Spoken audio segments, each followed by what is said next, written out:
আমাদের বাড়ির শীতলা পূজা। আমাদের বাড়িতে বছরে ২ বার শীতলা পূজা হয়।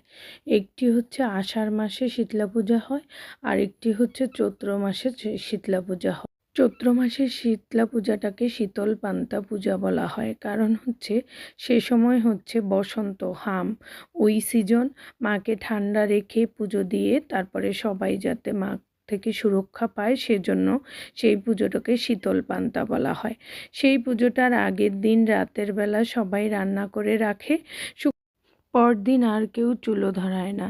যার ঘরে বাচ্চা বৃদ্ধ আছে সেও খাবারের ব্যবস্থা অন্য জায়গা থেকে করে আনে, তারপরও চুলো জ্বালায় না কেউ। অনেকে আবার আছে পুজো হওয়ার পরে রাত্রিবেলায় চুলো ধরায়, আবার অনেকে আছে যে সারা দিন রাত্রি চুলো ধরায় না। আগের দিন রাতে রান্না করা ভাতের ভেতরে জল দিয়ে রাখে, ওইটা ঠান্ডা করে শীতল পান্তা। আর ওই সবজি ভাজি তরকারি ওই রকম কিছু করে রাখে, এগুলো দিয়েই খাওয়া দাওয়া হয়।